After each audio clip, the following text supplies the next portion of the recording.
Ambassador HFY of the Vorten Empire slammed his four-clawed fist against the crystalline council table, the sound echoing through the vast chamber that orbited a dying neutron star. His yellow eyes burned with fury as he stared at the assembled representatives of 47 galactic civilizations, each more ancient and powerful than the primitive world he'd been studying for the past decade. "Explain this to me." HFY's voice carried a dangerous edge that made several council members shift nervously in their biopods. "I've spent 10 rotations analyzing the third planet of the Sol system. 10 rotations studying a world that should have been conquered centuries ago." His mandibles clicked in agitation. "Their weapons are projectile-based. Their energy sources are primitive fossil fuels and basic nuclear fission. They can barely reach their own moon consistently, let alone defend against a proper invasion fleet." The silence that followed was deafening. Council Elder Tietwezer, her 8 spider-like legs folding beneath her ancient carapace, avoided HFY's gaze entirely. The hegemony representative's battle-scarred face twitched with what might have been a suppressed memory. Even the usually vocal Trade Federation delegates seemed suddenly fascinated by their data tablets. "Their planet is rich with water," HFY continued, his voice rising. "Rare earth minerals in abundance. A strategic position that would allow control of 3 major hyperspace routes. The indigenous population is divided into nearly 200 separate nations, constantly at war with each other. They possess no unified planetary defense, no energy shields, no plasma weapons." He paused, letting his words sink in. "So tell me, esteemed colleagues, why does Earth still exist as an independent world?" Council Elder Tietweser's ancient voice crackled through the chamber's translation matrix. "Perhaps, Ambassador HFY, you should review the restricted files before making such inquiries." Her tone carried the weight of millennia, and something else. Something that might have been fear. "Restricted files?" HFY's voice pitched higher. "What possible threat could a pre-interstellar civilization pose that requires classified documentation? Their most advanced fighters move at a fraction of light speed. Their largest explosives are crude nuclear devices that they've only tested on their own planet. They send radio signals into space announcing their location to anyone listening." The chamber erupted in uncomfortable sounds. Chittering, clicking, various species equivalents of nervous laughter. But no one answered his question. General Krax of the hegemony finally stood, his massive frame casting shadows across the council floor. The hegemony were warriors, bred for conquest across a dozen worlds, their military might legendary throughout the galaxy. Scars crisscrossed Krax's armored hide, testimonies to battles fought across the spiral arm. Yet as he began to speak, his voice held none of its usual commanding presence. 200 rotations ago, Krax began slowly. "My people received intelligence about the Sol system. The analysis was identical to yours, Ambassador. A primitive world, rich in resources, strategically valuable, and apparently defenseless." He paused, his massive hands gripping the speaking podium. The Hegemony High Command classified it as a Category 1 conquest. Minimal resistance expected. HFY leaned forward eagerly. Finally, someone was providing answers. "We sent the 7th Fleet." Krax continued. 50 dreadnoughts, 500 support vessels, elite troops numbering in the millions. Our initial orbital bombardment eliminated their major military installations within hours. Their primitive interceptors fell like leaves before our fighters. We established beachheads on every continent within 3 standard days. Then why aren't they a hegemony colony world? HFY demanded. Krax's scarred face twisted into something that might have been a grimace. Because humans don't fight wars the way civilized species do. They don't surrender when they're beaten. They don't negotiate when they're outgunned. They don't preserve their infrastructure when they're losing. His voice dropped barely above a whisper. They don't value their own lives above victory. The chamber fell silent again, but this time the silence carried weight, like the moments before supernova. When we occupied their major cities, they abandoned them, Krax continued. Millions of humans simply melted away into their wilderness areas, taking nothing but weapons and determination. We controlled every population center, every industrial facility, every government building. By any reasonable military doctrine, we had won. He shook his massive head. But humans don't follow reasonable military doctrine. Zexhai felt his confidence beginning to waver. Surely guerrilla tactics are nothing new. Every conquered species attempts some form of resistance. Resistance? Krax repeated the word like it tasted bitter. Yes, other species resist. They sabotage infrastructure they hope to reclaim. They target military assets they wish to drive away. They fight to restore their previous way of life. His eyes fixed on Zexhai with disturbing intensity. Humans don't fight to restore anything. They fight to ensure that if they can have their world, no one can. The truth hit Zexhai like a plasma bolt to the chest. No, they wouldn't. They started with their own nuclear arsenals. Krax's voice grew distant, as if he were seeing the event again. Not targeting our forces, Ambassador. Targeting their own cities that we occupied. They irradiated their own population centers rather than let us hold them. Moscow, Beijing, New York, London. Cities with millions of their own people reduced to radioactive craters because we controlled them. Zexhai's yellow skin paled to a sickly ochre. That's insane. Insane, Krax agreed, but effective. We realized we weren't fighting for control of a world anymore. We were fighting to inherit a poisoned, worthless wasteland. But the humans weren't finished. His voice cracked slightly. They began broadcasting on all frequencies. Every human transmission carried the same message. If we didn't withdraw completely within one planetary rotation, they would detonate every nuclear device on their planet simultaneously. Bluffing, Zexhai whispered, but his voice lacked conviction. We thought so too, Krax replied, until our sensors detected them actually beginning the countdown sequence. They were preparing to turn their entire world into a radioactive tomb rather than let us have it. He straightened, and for a moment his warrior's pride returned. The hegemony has conquered 47 worlds, Ambassador. We faced warrior cultures, hive minds, silicon-based crystalline entities that fought with geometry itself. But we never encountered a species willing to commit suicide on a planetary scale rather than accept defeat. The chamber remained silent as the implications sank in. Zexhai's mind raced through the tactical scenarios. No invasion could succeed if the target population was willing to destroy everything of value, including themselves, rather than be conquered. We withdrew, Krax concluded simply. A full tactical retreat from a species that couldn't even achieve orbit reliably. And within one rotation, every major power in the galaxy had received copies of the encounter logs. He looked directly at Zexhai. No one wants to rule over a dead world, Ambassador. And humans have made it very clear that the only way to conquer Earth is to inherit a lifeless rock. Zexhai slumped in his biopod, the reality crushing his imperial ambitions like a collapsing star. Earth wasn't unconquered because it was protected. It wasn't unconquered because it was hidden. Earth remained free because its inhabitants were willing to ensure that conquest would be meaningless, a Pyrrhic victory that no rational civilization would want.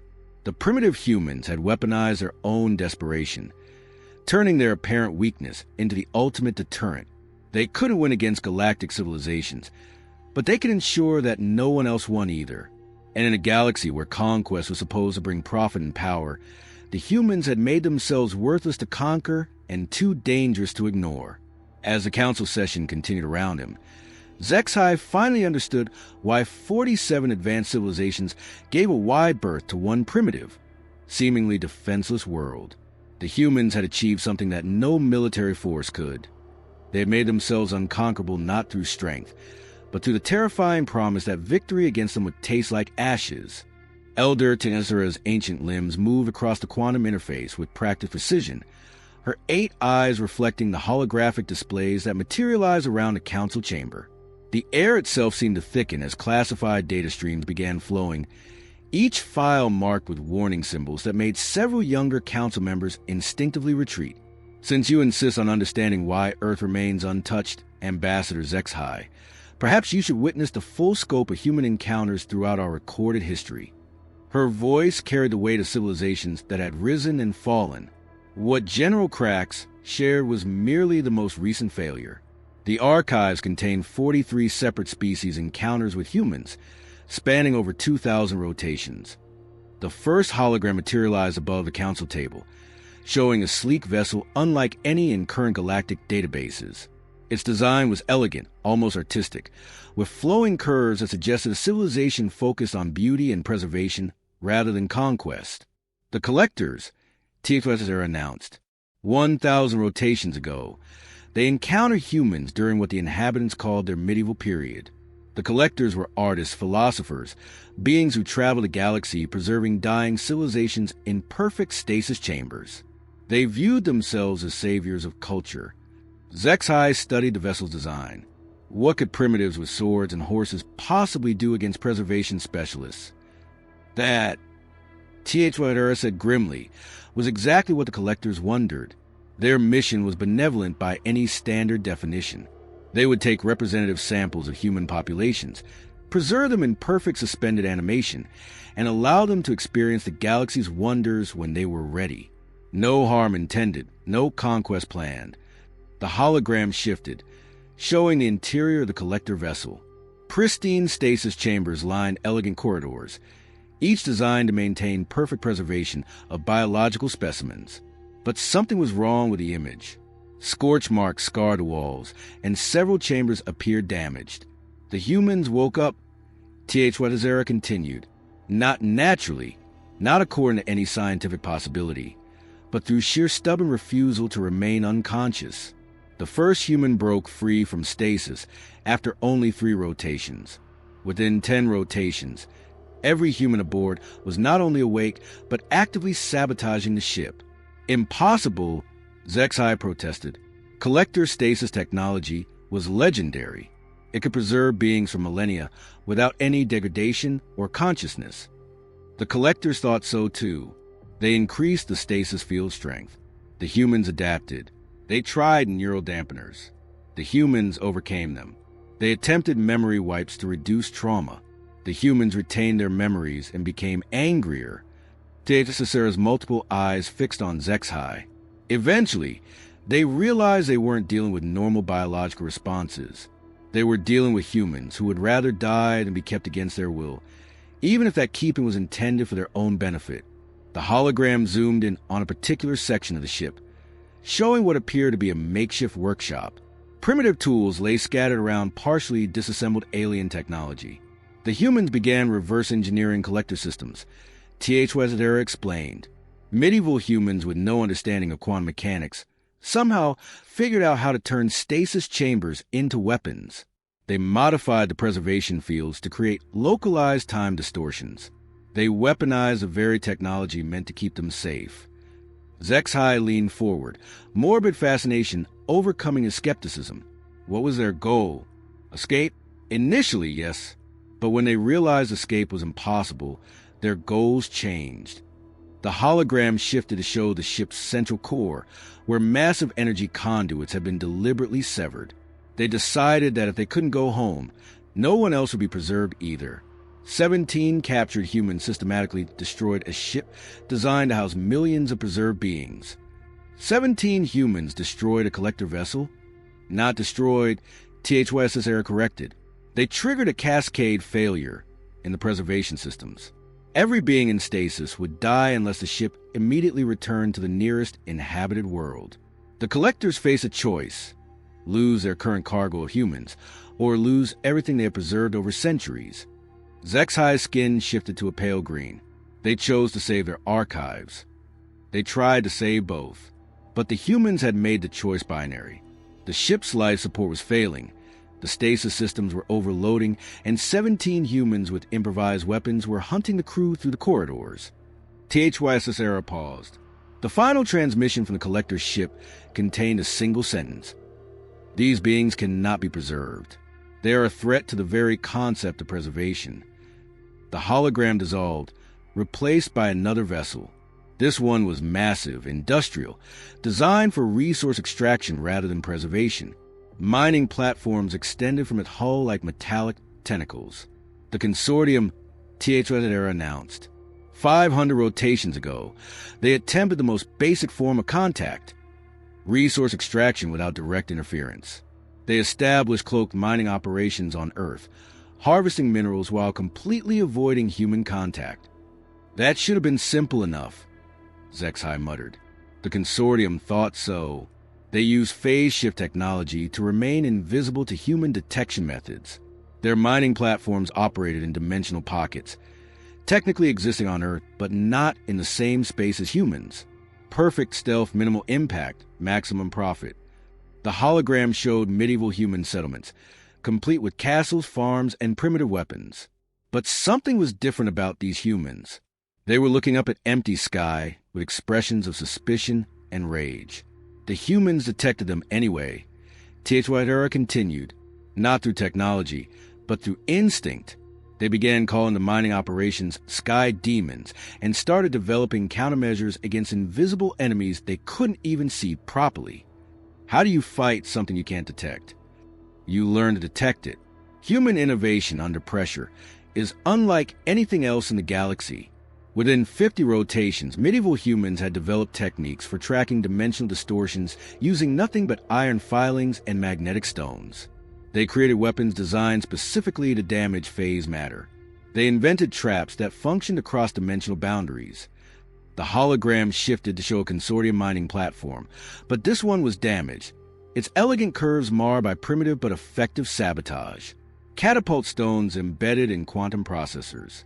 Burning arrows somehow lodged in energy conduits that technically didn't exist in the same dimension. The humans began hunting them, HFY said, not just resisting, not just offending, but actively seeking out and attacking beings they couldn't even see. They turned the hunt for invisible demons into a cultural obsession. Human knights began competing to see who could kill the most sky demons. Zexai stared at the impossible image. Medieval humans with iron weapons damaged dimensional mining equipment, damaged, captured, and reverse engineered. The humans who couldn't see the mining platforms learned to feel them, track them, predict their movements. They developed an intuitive understanding of dimensional physics that their primitive science shouldn't have been able to comprehend. HFY's voice grew darker. But worse than the material damage was what the humans did to capture consortium workers. The hologram zoomed in on what appeared to be a medieval dungeon, but the equipment inside was clearly alien. Advanced beings hung in primitive chains, while humans in rough clothing examined them with intense curiosity. The humans didn't torture for information, HFY explained. They tortured to understand. They wanted to know how alien physiology worked, how their technology functioned, what made them vulnerable. It was scientific curiosity combined with medieval brutality. Did the consortium workers talk? They killed themselves first. The consortium had never encountered a species that treated knowledge acquisition as a form of warfare. The humans learned more from alien corpses than most species learn from peaceful contact. HFY gestured, and the hologram showed human settlements that looked subtly wrong, featuring architecture and tools that seemed centuries ahead of their time. The mining operation lasted 200 rotations. When the consortium finally abandoned it, human technology had advanced by approximately 600 rotations. Medieval humans suddenly possessed metallurgy techniques that wouldn't normally develop for centuries. They had navigation methods that required understanding of magnetic fields. They built siege weapons using principles of advanced physics. Zexai's voice was barely above a whisper. The humans stole centuries of advancement from a failed mining operation. Not stole, learned. The difference is important, Ambassador. Theft implies understanding what you're taking. The humans didn't know they were accelerating their technological development. They were simply doing what humans do, adapting, learning, and surviving. HFY paused. The consortium lost more advanced technology to medieval humans than they had lost the wars with peer civilizations. The hologram changed again, showing a graceful ship that seemed to shimmer with inner light. Its design suggested beings of peace and harmony, creatures who had transcended physical conflict entirely. Finally, HFY said, "We come to the harmonious circle." 200 rotations ago, they attempted what they considered the most enlightened form of contact, peaceful cultural exchange with gifts of advanced technology. Surely peaceful contact would work better? The circle believed so. They were telepathic beings who had achieved perfect social harmony. They offered humans clean energy, advanced medicine, space travel technology, all freely given in exchange for cultural knowledge and peaceful coexistence. Zexhai felt a spark of hope, and humans accepted? Initially, yes. The humans were fascinated by the gifts and eager to learn. But human curiosity proved to be its own form of danger. The hologram showed human laboratories where alien technology was being systematically disassembled and studied. Humans didn't just use the gifts. They reverse-engineered them, weaponized them, and then began experimenting on themselves to develop similar capabilities. Experimenting on themselves? The humans discovered that the Circle were telepathic and decided they wanted telepathic abilities too. They began conducting experiments on human volunteers, trying to artificially induce psychic capabilities. Asura's voice carried a note of horror. Some of the experiments succeeded. The hologram showed human test subjects, their eyes glowing with unnatural light, their faces twisted with expressions of pain and rage. Around them, members of the harmonious Circle writhed in agony, their peaceful features contorted with alien emotions. Human telepathy was nothing like Circle telepathy. HFY explained. Where the Circle shared harmony, humans broadcasted chaos. Where the Circle communicated peace, humans transmitted violence, fear, paranoia, and rage. The partially telepathic humans became living weapons that poisoned the minds of any psychic beings near them. The Circle couldn't defend against human thoughts. How do you defend against something that exists to survive at any cost? Human mental patterns are uniquely toxic to peaceful species. The Circle members began adopting human-like behaviors: suspicion, aggression, individual ambition. Their perfect harmony collapsed within 50 rotations. The hologram showed the final evacuation. Circle ships fleeing Earth system while their passengers huddled in specially shielded compartments, protecting their minds from human mental contamination. The Circle declared Earth a memetic hazard. HFY concluded. They established protocols requiring mental shielding for any species attempting future contact. The humans had weaponized their own thoughts without even realizing it.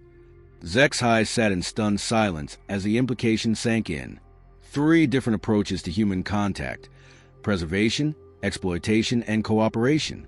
All had ended in failure, loss, and civilizations learning to fear species that barely understood what it had done to them.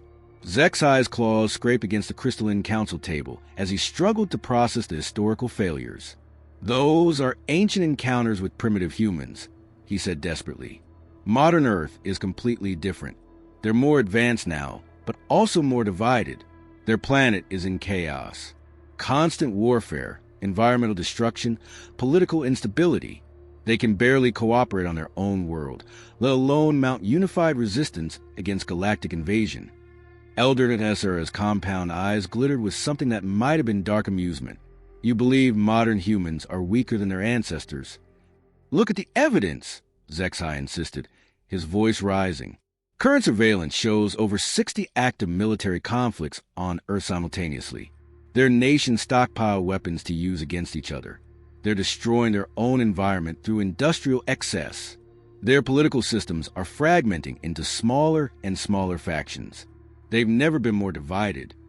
"Ambassador," HFY said softly, "you're making the same error that every civilization makes when studying humans. You're assuming that division equals weakness." She activated another holographic display, this one showing real-time surveillance data from Earth. Cities sprawled across continents, but the technology visible was subtly wrong. Too advanced for the timeline. Too sophisticated for beings who had only achieved orbital flight decades earlier. "Observe their current technological level," HFY continued. "In the past century alone, humans have developed nuclear weapons, quantum computers, genetic engineering, artificial intelligence, and nanotechnology. They progressed further in 100 rotations than most species advance in 1,000. Zexhai studied the data streams. Rapid advancement isn't unusual for emerging civilizations. Rapid, no. But human advancement follows a unique pattern. The display zoomed in on human military installations, showing weapon systems that made Zexhai's skin pale. Every major human conflict accelerates their technological development exponentially. Their wars don't just determine territory, ambassador. They determine which technologies survive and evolve. The hologram shifted to show human aircraft. They're designed sleek and predatory. 200 rotations ago, humans achieved power flight. Within 50 rotations, they were building supersonic fighters. Within 100 rotations, they had orbital vehicles. Their military technology advances faster during wartime than our technology advances during peacetime. But they use these weapons against each other.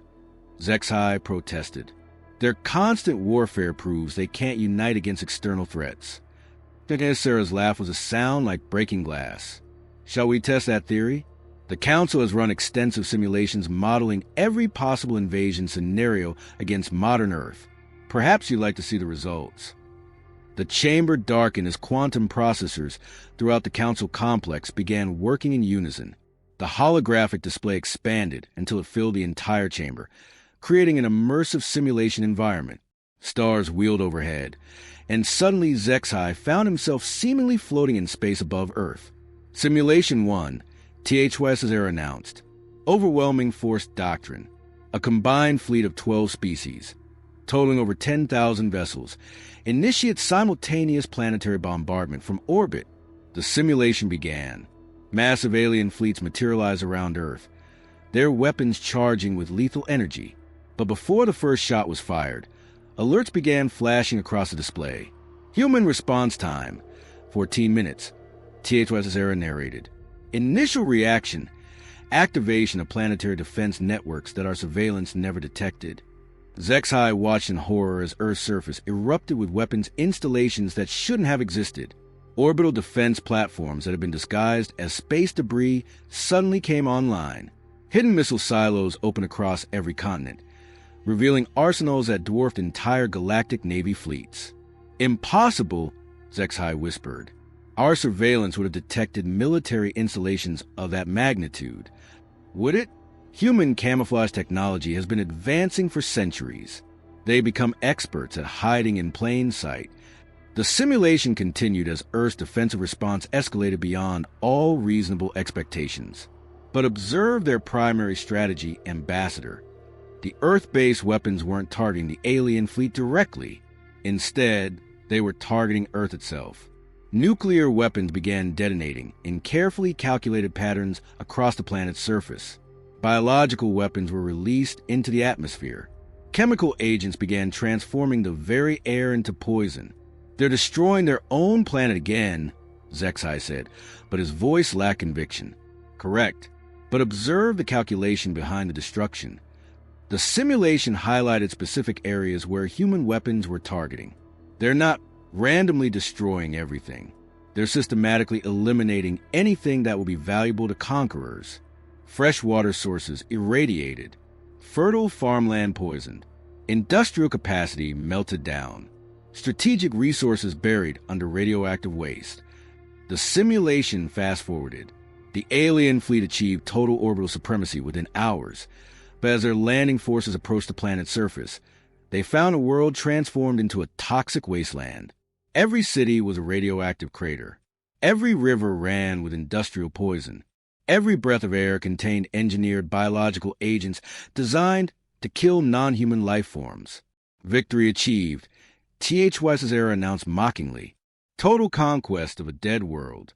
Estimated time to make the planet habitable for alien colonization, 3,000 rotations. Estimated profit from the conquest, negative 40 trillion galactic credits. The simulation reset, and suddenly they were back above pristine Earth. Simulation 2, THY's era continued. Gradual infiltration. No direct military action.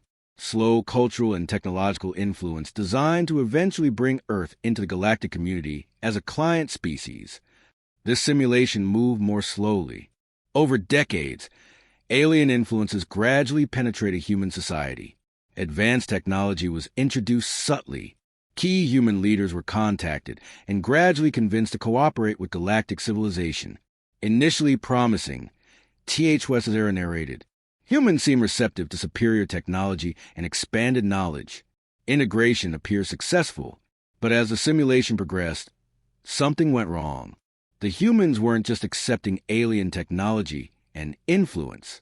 They were studying it, reverse engineering it, and then using their understanding to develop countermeasures. Human adaptation rate exceeds all projections. THYSS era said as a simulation showed human scientists dissecting alien technology. Within 50 rotations, humans have not only matched alien technological capabilities, but have begun developing improvements. Worse, the humans have begun using their newly acquired knowledge to manipulate the aliens themselves. Human agents infiltrated alien organizations, spreading confusion and discord. Different alien species found themselves in conflict with each other as humans expertly played them against one another.